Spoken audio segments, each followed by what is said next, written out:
What is good, Meat Boys? Been a little while since we've uploaded any vids, but with Immaculate coming out, we have to throw down this quick breakdown. So right away, Meat, what are your thoughts on UFC Panini Immaculate? Have you been impressed with the sets thus far? Any thoughts on the prices? What are your just, initial observations, Meat?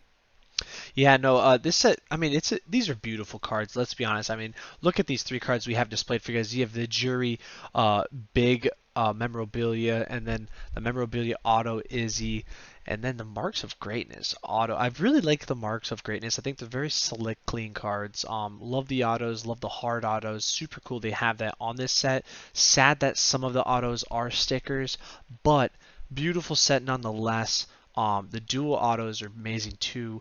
My only thing is the price. Man, you got a fork, an arm, and a leg to get your hands on these. So I definitely recommend checking out the singles. I mean, there's some fighters that are going dirt cheap. I mean, I'm seeing autos go for $50 for like Randy Costa and fighters like that. And those are awesome fighters. I'm a big fan, but they're not, the Israel, the Jury, the Max Holloway, the Khabib, the Usman.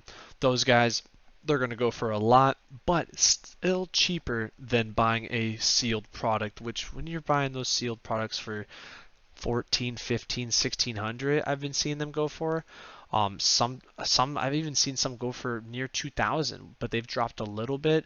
You're risking a lot opening that, and you better hope for a Holy Grail or a one of one Khabib to make your money back.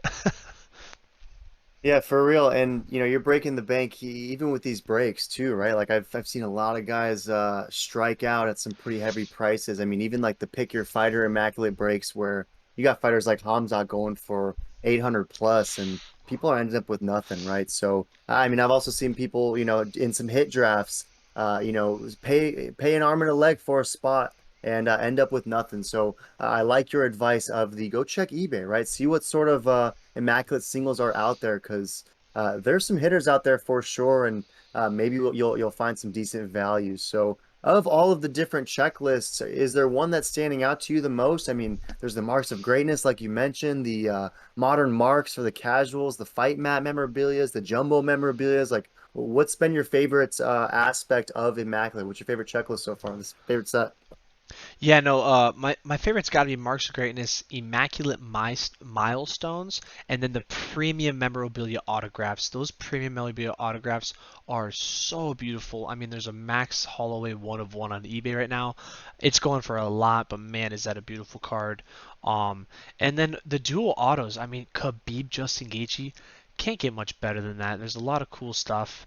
I mean, there's Cyril Gone hat, the very top like part. I mean, how cool is that? You can get a sports bra out of two of one of the woman fighters. Like, come on, how do you beat that? But no, yeah, there's a lot of good cards. It's interesting though because on how this set works is there's one base card and then there's five hits. So you essentially have 100 fighters and you have a 1 in 6 chance of getting one of those 100 fighters for your base card, and the base card consists of out of 65 and then out of 10 for gold and then one of one. So like the odds of you just getting a base card is not good to getting your fighter. It's actually possibly more rare than the memorabilia ones because you're guaranteed to get, out of these 30 fighters a memorabilia, which is way less than 100 fighters for the base. So something to keep in mind also in the future. But of course, relics and autos are always going to tend to have those premiums because those are more special, I guess you could call it. But yeah, I really like the milestone and marks of greatness, to be honest. Yeah, those are both filthy sets. And you mentioned the jumbo memorabilia with the serial gone nipple nub on top of the hat. That's probably my favorite card of the whole set. That thing just cracks me up. I just envision like opening up a pack and just feeling the top of a hat just sticking out on the card. I don't know, it just cracks me up. But anyways, any other thoughts on Panini Immaculate? I know there was one interesting observation we discussed about how Panini Direct still has these up for sale on their website, right? All the other previous UFC Panini products that dropped last year, they were sold out fairly quickly. So the fact that some of these are still available, for purchase directly from the source, What does that kind of tell you about this product, and does that mean anything to you? What does that mean, do you think? Yeah, what that means to me is that this product is a very, it's a luxury set, right? But we Yeah. already kind of knew that. But the fact that it isn't sold out means that people are not they're not pleased enough to be spending that kind of money. Because let's be honest, people are still buying Prism for $1,600. Like Prism, first year has absolutely mooned, and people love that set.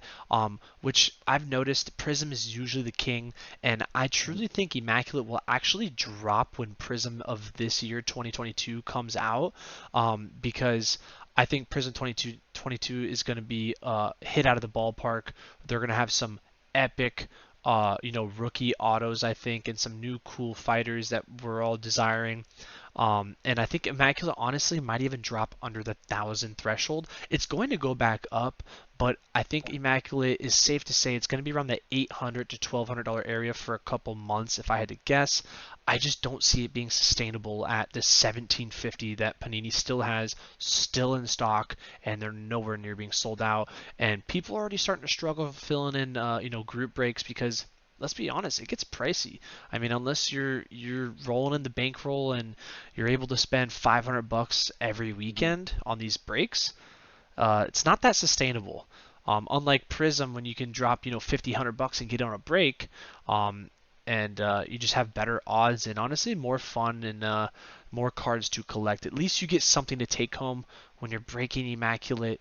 A lot of times you go home with nothing because of how these breaks are structured. So definitely stay sharp, be smart about those. If you join any, they're fun though.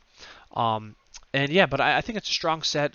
It's a big deal that Hamzat and Islam Makhachev are in this set, but like you said, it's crazy that they're going for auction for these five, six, seven, $800 prices, and they only have one card in the set, and it's a jumbo mat, which is like a piece of the canvas of where they Mhm. fought. The odds are not in your favor to get those cards, and they're not even that. It's probably the worst insert of the set. Like, I wish they had Islam premium memorabilia autograph. That would be insane. But no, they put them on the worst set. So, kind of upset about that, but also I kind of get it because I think they're really setting up Hamza and Islam with a bang for Prism 22. Feel that 100%. Yeah, if you're breaking Immaculate, sometimes the odds might not be in your favor, but glad you mentioned Prism 22 because we're definitely looking forward to that.